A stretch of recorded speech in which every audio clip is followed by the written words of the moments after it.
Welcome to Total Money Management. I'm back with Tom Hill and Steve Moriarty. How you going, gentlemen?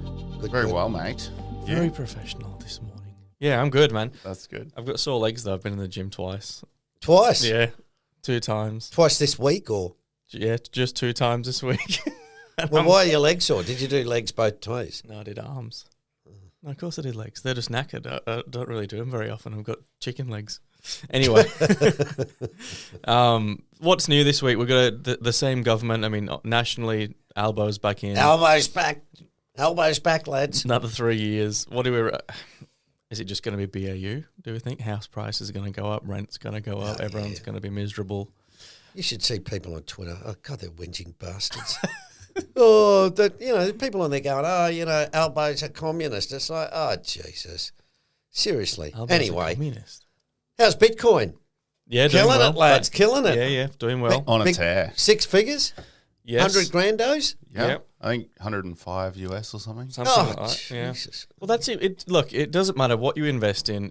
You need to have a strategy. And the signal said buy, we bought, and hey presto. Thanks, Warren Digital Buffett. gold, Steve. Digital gold. There's all sorts of theories. It's like, all right, gold's got no legs, so everyone's going to move to Bitcoin now. That's the theory. But yeah. Well, you can't invest in Berkshire now after the $5.5 million, 5.5 million percent return. Mate, it's insane. that little fact that Bar Chart posted, if you put 10 grand in Berkshire in 1980, you'd have 27.9 mil today. Yeah. So my question to you, Steve. 1980 is not even that far away. No, so why didn't you put 10 grand in back then, mate? I was Put busy. 20 in. Well, in my defence, I'd have been 17 and I'd have probably been stoned. Yeah, fair. Or I'd have been pissed. Take your Yeah, pick. yeah. But Or 17, I was deep in debt. I bought a car for $500. I'm glad you said that. But anyway, moving on. Yes. Anyway, yeah. Isn't that amazing? Like, but I was just thinking when I was coming here, I wonder if at one point you'd have gone, oh man, I can't stand it, and you'd have sold, right? Because Buffett said, I think, there's been like heaps of times where Berkshire's dropped 50%. Yep. Right. And my argument always is if you hook onto Berkshire or Amazon, right, in 2000 when it lost 95%, then you buy. My argument is the only way you can really hold those things to get all the return is by, in essence, in some ways, ignoring them. Because if you looked at it all the time and you see Berkshire's down 50%, generally you'd be going, oh man, this is not good. At least back in the day, you didn't have access to laptops, PCs, phones where you could check it every 5 seconds. True. Yeah, that's true. So you can kind of buy something and then get on with your life. Yeah, that's true. And the other thing I was thinking, Jacob, is too, 10,000 in 1980, if you put it in inflation terms, it's probably about 100,000, 150,000 in today's terms. So it's a little bit, do you know what I mean? It's like you'd be better off saying I invested 1,000 in Berkshire. Yeah, that's rather actually, than 10,000, right? That's fair. 10 grand in 1980 was Yeah, that was a bit. probably a house. Yeah, well, how much Well, for it was houses then? Well, as I said, I bought a car for $500, right? So 10,000 would be, as I said, it's probably 200,000 today. So you sort of look at it and go, okay, yeah, that's, it's still fantastic. But my argument always is, yeah, okay, how many of us in 1980 had a lazy, 10,000 laying around? And how many of us in 1980 went, oh, the stock market's going to boom? 1980 was that pivotal point in geopolitics where we moved away from regulation and we moved into the globalization phase. Yeah. So do you know what I mean? Like there's a lot of factors where you go, yeah, okay, cool. But my argument would be the people who made a lot of money in Berkshire are the people who already had a lot of money, right? Because they were the only ones who went, oh, but, you're not going to get a 25-year-old working in, Woolworths go, oh, Berkshire looks good at these rates. Take a 10 grand loan out. Yeah. But 1,000 is still what, 2.7 mil or something. Yeah, it's better than a poke in the eye with a sharp stick, as my dad would say. It is. Right? Yeah. And if you rebalance, Steve, that's how you could have stayed in. There you go. And enjoyed the fruits. Yeah, but the problem is at $290 a share, I'd have bought one share. So you can't really rebalance one share, right? How would you even have true. bought then? I can't even imagine. What do you do in 1980? What do you do? Go and physically see some. You got to carry a pigeon. You get a or an owl. You ring a broker. You ring them. Oh, phones existed then. You ring a broker, right? And back in the mud hut days. Yeah. Yep. Okay. Where you had the dial phone. Oh, cool. Oh, look. Anything else to say on Labor? Maybe we talk. Well, how do you think it's going to impact property? Most of our listeners want to know what's going to happen to property. Well, the barrier to entry is lower now. Well, yeah, it is. And the banks have responded already by trying to capture that. AMP came out during the week and said we've now got a 10-year interest-only loan. So I suspect there's two ways to look at it. These days, you have to look at it and say there's people that will enter the market and that, in all likelihood, will push prices up. The other aspect I'm more concerned about is the distribution. And what I mean by that is the people who have got a lot of money have got, like I just said with Buffett, right? They've always got the advantage, right? Because they've got access to cash, or they've got a line of credit, or they've got lots of assets and collateral. So, this is what I do in a way, saying, oh, well, if I want to get my kid into a house, Albo says, hey, if you come up with 50 Gs, we'll get you into a property. I say to my kids, listen, mate, here's 50 G, go and get yourself a loan and I'll be the guarantor. And, there you go, bang. But what it's doing is that is pushing prices up because wealthy people are able to say, I can fund you, right? And that's what's been going on recently with people, older people mortgaging their house or using it as collateral to get their kids into the market, right? Now, if you continue doing that, what you're doing is, in a way, is you're shrinking you're raising the distribution to the point where the wealthy people are always going to have more and more houses, right? And I haven't done it all yet, but my instinct is saying part of the problem is we got people with 2, 3, 4, 5, 10 properties, and that's affecting the ability of us to get, others, young people like yourselves, into the market, right? Because you're always just outbid by overseas investors or by local people who say, oh, well, we'll buy property number 5. Yeah. Right? Because if you look at the stock market, since 2007, the ASX hasn't done that well, right? It's okay, but it's generally it's not, the US. Compare it to the US. The US has gone absolutely gangbusters. And if you have a look at superannuation funds, a lot of the returns are made just simply by, buying the indexes in the US and buying the Mag 7 and riding that. Yep. So, for a lot of people here who have got goodly sums of money, it's just easier to go, oh, well, I'll just go and buy a bunch of houses. Well, another talking point as well, and we're going off track a bit, is taxing unrealised capital gains on supers over, I think, 3 mil, which I'm not sure if people actually understand it. It's only impacting the probably 0.5% of it's not supers. a lot of people. No, it's just rich people having a whinge. Yeah. Look, I get it. It's not a great policy, right? But, But it's the question, I guess from my side is, if that's where we start, where do we end? Like, can we then change the policy and start taxing unrealised capital gains on stocks and shares? Well, that's a potential thing they've got to look at. It would deter absolutely everyone from stocks, though. If they, would. if you had 50 grand in the market and you were paying on unrealised capital gains before you've even taken any profit whatsoever, you might have, you're paying this tax. What happens if the stock then drops? Yeah, there's ways to deal with that, but look, as I said, I think we're going back to the days where assets are going to be held for a lot longer. You know, you're going to buy a property and you're going to hold it for 10 years. You're not going to flip it in 3 and stuff like that. So the major problem is, or the concern is, governments haven't got enough taxing power. Most Australians will scream they pay too much tax, right? But we don't pay that much compared to a lot of places. So the issue for government is, if we're going to spend a lot of money building bombs and bullets, where do we get the money from, right? And that's what's going on at the moment. Countries are scrambling to find money for defence. You know, like we said a few weeks ago, Europe suddenly finds $1 trillion to spend on, you know, infrastructure and defence spending. Well, they could have saved us a shitload of trouble and done that 10 years ago, right? Then the Americans, like Donald Trump, wouldn't be banging on about them. Yeah, but, you or know, they'd be banging on about something else that we didn't do, because that's just human instinct. Yeah.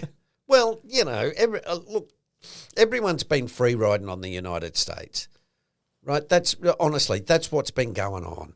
And the US have said, righto, we've had enough of this. You know, world's changed. Here we are.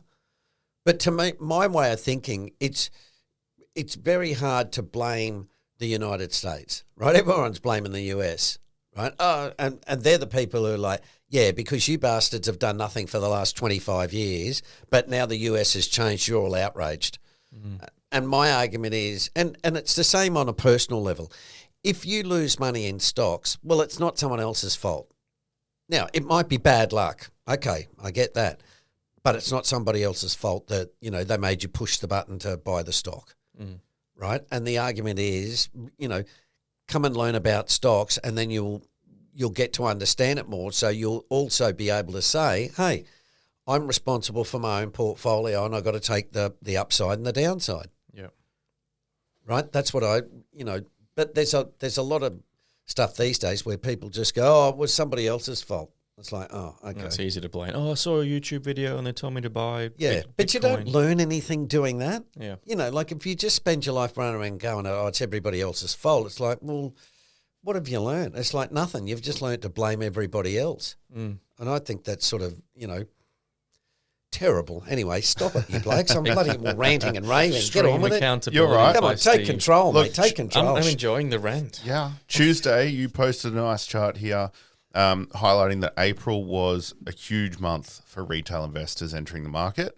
Yeah, retail suckers are getting dumped on, I think, by the institutions. I think that's what it is. When everyone was panic selling, they were buying. Is that your technical exposition? That's me going on a rant now, Steve. Get into them, mate. Get into them. Bloody big suckers. Companies. That's what it is. They're all bastards. They don't pay tax. Well, that's what it is. That the institutions are. There's been a lot of hype around the stock market dropping, right? This is my opinion, dropping, and then retail and all these big institutions, including all the media outlets, are saying buy the dip. Retailers like me and you and all the dummies go, okay, I'll just buy Tesla or whatever, and then Bitcoin. Yeah. And digital gold, folks. Digital gold. And then next minute, they're stuck holding with their pants down, aren't they? So, yeah, mate. It's the market cycle. Is that a good summary? It's the cycle gods. I'm telling you. It's the cycle gods. Yeah. Righto, Wednesday. Oh, God, Jesus. Now we're back on it again. US and China again. Oh, God. Are they mates now? No. They're never going to be mates. Stop thinking they're going to be mates. It's all changing. I thought that it'd change in a week.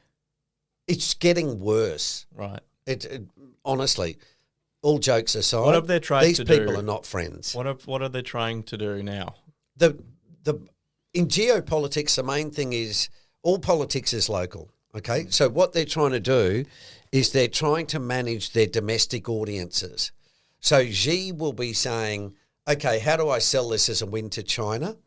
And Trump will be saying, how do I sell this as a win to the American people that I'm doing the right thing, right? So they both go and have a talk, and essentially what they're trying to do is come away from the talk saying, we're the nice guys here. We tried to reason with those assholes across the Atlantic and they won't do it. So, they're the bad guys. That's essentially what's going on, right? So I don't think they're going to get, they might come out with some motherhooded statement, like, oh, we've agreed to disagree, but we're going to talk further. Yeah, and then they'll just, Trump will go and say, I'm 85 million tariffs on China or something like that, right? China is already responding by trying to go through third markets, right? Don't send it to Chicago, send it to Vietnam, and they'll send it to Chicago. And that's why Trump said we're going to tariff everybody, because what America is saying is you're not using us anymore. So and we talked about this a while ago where we said Australia's going to have to choose. Yeah. Right? We can't continue to say, all right, we're going to support China's economy, but we want America's strategic umbrella and defence. Right? Well, that's, the Americans have said, look, you and I are mates, but that's enough's enough. They just did some sort of agreement with the UK this week, right, where there's talk of it. But they said the 10% tariffs on the UK stays, right? But what they're trying to do is, if you look at the countries that the Americans want to talk to, it's the strategic companies, right? Japan, Korea, the UK, India, and Canada. And the reason why is because they will form the backbone of technology and national defence, right? So Japan and Korea are cutting-edge technology, right? So you need them for weapons. The Koreans and the Japanese are also big on critical minerals.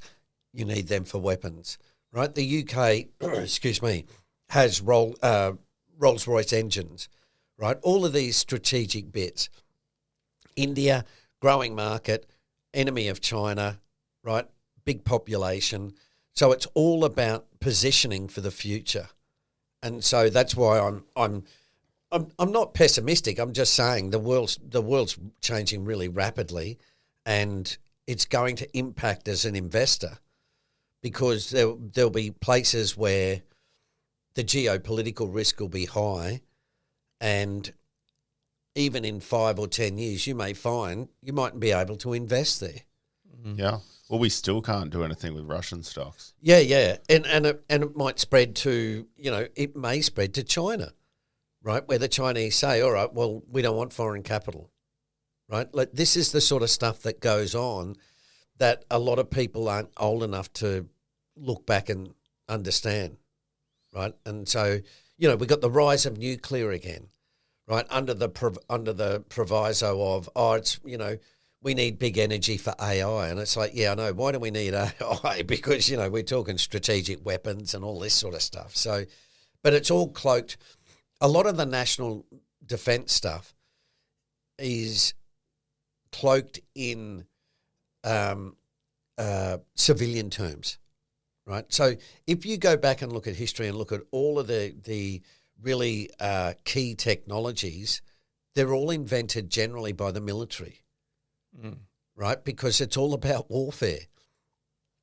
You go back, why we rode horses? The reason why we chose horses was because I could get a height advantage over you. So I could ride past on a horse and spear you. Right? So you know what I mean? Like, what I'm saying is there's this constant thinking about war and how do we use what resources to get an advantage in war. And to protect. Right? Well, online maps were invented by the defence. Yeah. If you look at the iPhone is just an agglomeration of military technology, right? Google Maps, the cameras, GPS systems, the internet, all of this stuff was created by generally the American military. And the benefit of American military, or the advantage to America, is the military don't patent their technology. So, they will create something, right, GPS system, and then they give it to the commercial sector who says, oh, we can put this in a phone or, and we can sell it to the public. But it's all driven by military. That's why we're talking about space and all of that stuff. Going to Mars. No, we're not. We're talking about satellites and zapping people with lasers. Yeah. I think and drones and stuff. A couple of weeks ago we talked about the shipping lanes and whether they were busy or not busy. I think last week maybe. That'd be an interesting one to keep up. I'm not sure if you've got an update or not, but maybe next week we can talk about whether that's getting busier or slower, and we can. Yeah, it's on Friday. Oh, you moved on to Friday. Yeah. Well, Thursday, consumer capital spending is collapsed in the last 2 months in the US. I think businesses in general are spending less. Well, they're trying. We're in a flux at the moment, we're in a period at the moment trying to work out what the damage from the tariffs will be. And Korea, I think it's Hyundai, just said this week, we're going to spend 50 billion or 100 billion building an auto plant in the US. Right. Right. So you say, okay, well, there's 100 billion additional money.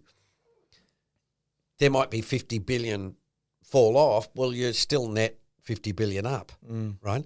So this is why I say we're going to go back to a sort of producer economy where the Americans will rebuild their infrastructure and manufacturing. That'll create a lot of jobs. But you see, the last 45 years, what we've done is consume stuff, right? So the Americans and the Anglo countries, America, Canada, New Zealand, have generally focused on consuming stuff, right, from China, all these crappy trinkets. And, like I walked down my the sort of mall in the local shopping centre yesterday, and there's just, there's people selling goddamn handbags and, do you know what I mean? In the middle between, you get the middle like aisle. little pop-up shops. Yeah, pop-up shops, right? And they're all cheap Chinese-made bloody handbags or fidget spinners or, like all this stuff. And I just thought, you know what? All that's going away. It's all going away because it's you can afford it if you can buy crappy handbags for $20. You can buy, 10 a year. But once they become $70 or $80, then you change tact and you have all to. The materials are not able to be. Well, you can't import it now, Jacob. Yeah. Could see the de minimis regulations that had in the US. This is in the US. You're making words up again? No.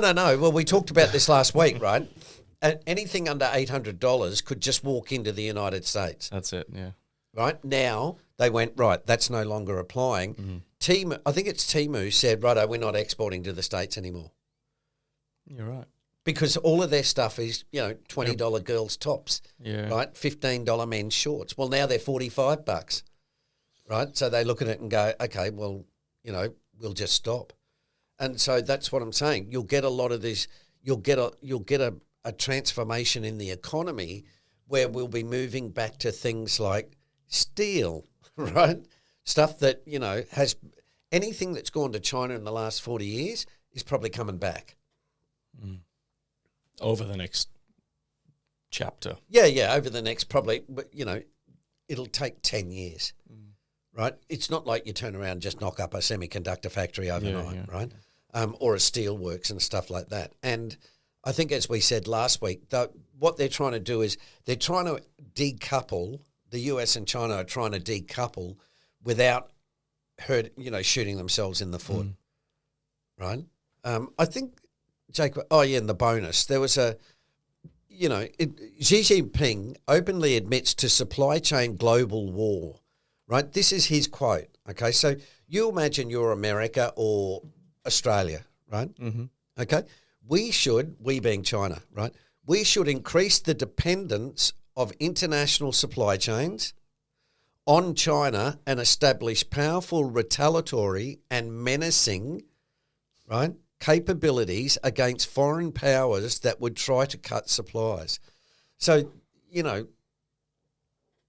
that's someone saying, we're going to make you a drug addict and you're going to do what we tell you every time. And if you try to straighten out, we're going to take measures to make sure that doesn't happen. Yeah. Well, best of luck on that, sunshine. Well, if you're reading that as a foreigner, like an Australian, you go, oh, well, shit, we need to do something about it. Well, that's what's going on, right? That's what's going on. Countries will say, well, if you want a T-shirt, that's fine. It's $45, right? And you'll say, oh, okay, well, maybe I'll just wear, maybe I'll take a little bit better care of the T-shirts I've got. Right? There's a whole, and that'll be inflationary, there's all sorts of stuff. But We haven't had enough inflation. Let's keep adding fuel to that fire. Yes. Well, this is why I say, Tom, if you look at the cycles of history, you see there's periods where there's really high inflation, right? And it's the same with the stock market. We always say, the average return's 8%. No, it's not. It's either 16 or 0. The average inflation is 4%. No, it's not. It's either 7 or 0. Do you know what I mean? Like, you don't linger at the average. Mm. You get periods of high interest rates, high inflation, high income inequality. The opposite is, you get it periods of low inflation, low interest rates, and low income inequality. Mm. You just don't sit on the lovely, 4% every year. That's what gives you the average, right? Yeah. 100%. The other thing we had in the bonus section here is Chinese exporters to wash products in third countries to avoid Trump's tariffs. Yeah, so, that's just, as I said, they're trying to go through, Yeah, like sending them to Malaysia, for example, giving them new certificates of origin. Yep. And trying to get around things that way. Yeah. Man, what happened to that chart? That's the bonus section. The lesson of the week. Steve Lane, took a photo of that himself after a bottle of red. Well, you wouldn't want to be Austria. So the longest buy and hold, brother. Longest periods of negative real equity returns in DMS countries with continuous histories. So this is from 1900 to 2024. Austria have been down. Is that 98 years or 98%? 98 years. What? Australia 16. UK 22. UK's been terrible since about the start of 2000. Yeah. Since you left, mate. Japan 51, right? Italy 73. But the point being, buy and hold, not everywhere. Yeah. Well, these countries all piled into the US, which. Yeah, but these are, this is from 1900 and 1924. Yeah. I had a look at Austria's returns a while ago, and I think on an annual average basis, they were like 1% or something, right? So in other words, you didn't keep up with inflation. Mm. Right, and this is why I say when they say, the average return's 8, it's like no, the geometric return's 6, and real returns are about 2. Double your money every 36 years. Okay, well, No, thank you. It's interesting that most of those countries are in Europe, and I wonder what the negative returns were since the European Union formed in 91. They're probably not that good. Well, that's what I'm saying, because everyone just outsourced everything. They combined and outsourced everything. Just a thought, that's all. Yeah, the other thing is too, again, what we talk about in Well too is buying and selling them in certain time frames, not holding them for 98 years. Yeah. Right? But anyway. I think that's it. Well, I don't know, what's next? Tesla. Short story. Oh, it's just Tesla crashing. Pretty much every country in Europe, sales are extremely negative. Yep. Another headline being BYD, selling 6 times more vehicles than Tesla in Australia. Yep. Go Elon. To be fair, you get a lot more car with the BYD for the price. Let's. What do we got, Jacob? What do we got? There's been a couple of questions lately on the socials, but there's one came through yesterday. That was just saying, what books would you recommend that line up with the topic discussed on the podcast? You have made, on a previous podcast, you've made a session or whatever it is, on an episode on, I think, the top 10 books. But I just thought we'd run through, maybe get an overview from you, Steve, and all of us can chip in on what those 10 books are and where people might start. So if they were starting to get invested or they hadn't read something before. I chose that episode, that was with Pete Wargent. I chose 5, I think, and I think Pete chose 5. Right. Yeah. I'm not sure. But look, let me give you the top 3 off the top of my head.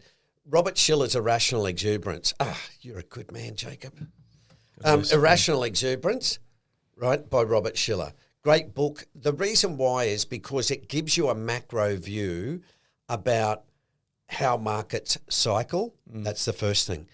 It gives you a really good view about the psychology of markets, which is a what, Stephen? Is the opposite of the efficient market theory, right? Now, I won't bore you with that, but the efficient market theory is the dominant theory. It's bullshit, doesn't work, right, folks? So forget that.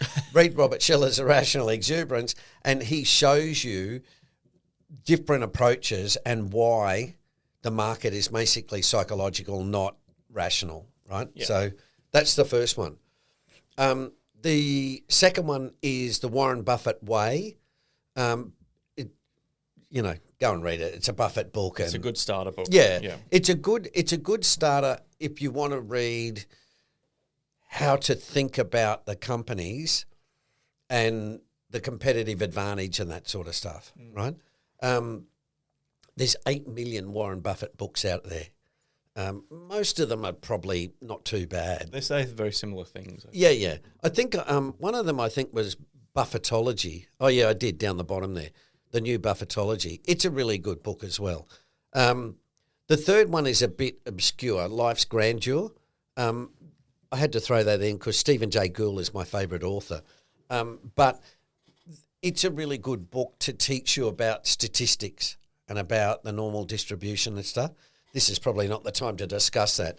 The other one is Probable Outcomes. It's a really, really good book by a guy called Ed Easterling.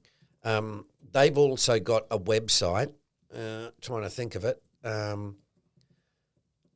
can't remember what it is, but just Google it. Probable Outcomes, again, is a really good book about the basics of the market and how it cycles and what you've got to consider. They have two really good concepts called rowing and steering. And what he's basically saying is in a bull market, you sort of, you can put your sail up, right, in a bull market and the wind just blows you, i.e. you don't have to row, you don't have to do anything. All you're doing is just steering, right? Then he says when you get a bear market, you got to row, right? I.e. you got to put in some hard work and do some tacking and stuff. But it's a really good book. And the other one is The Most Important Thing by Howard Marks. Again, pretty generic, but really good. You got to love Howard Marks. Yeah. And the other one that I think is really good is Bull, A History of the Boom by Maggie Marr, 1982 to 2000. Any of those books, there's another really good one called The Go-Go Years, which talks about the 60s. When you get those books, they're good to read because it puts... What you do is you read them and go, oh, that's what's happening at the moment. Everybody's speculating in gold or property or Bitcoin and stuff. Oh, that's funny. Everyone did it in the dot-com bubble in 1999. Yeah. Right? Yeah. The Psychology of Money, Morgan Housel. Yeah, that was Pete's choice. It's okay. It's okay. What about Fooled by Randomness? Yeah. Well, any of the Talebian stuff is good, right? And I've got that there, the Incerto by Nasib Taleb. Fortune's Formula. Another good one for most people is The Success Equation by Michael Mauboussin. If you said to me, Steve, give me three, I'd say Irrational Exuberance, Robert Schiller, Probable Outcomes from Ed Easterling, and The Success Equation. Okay. They will give you the foundation for you to understand the way markets move, what the influences, inflation, interest rates, and the Success Equation is really good to basically ground you in the idea that if you think you're a genius, you're not. Yeah. Right? And you need to take account of luck. And Mauboussin in the book shows you how to think about that. And also he's got a really great chapter on mean reversion, right, which is one of our 8 principles. Yeah. Great. Well, look, what we might do is put this list into the week that was, resend out this week in a couple of days. And if you want access to the list, then you got to subscribe to the week that was. It's free, so don't stress. There's always an ulterior motive. Yeah, why not? Anything else to add? No, I think that's it. Good to go, Steve? Awesome. I'm done. I'm done. See you next week. Thanks, guys. As always, remember, we don't provide financial advice.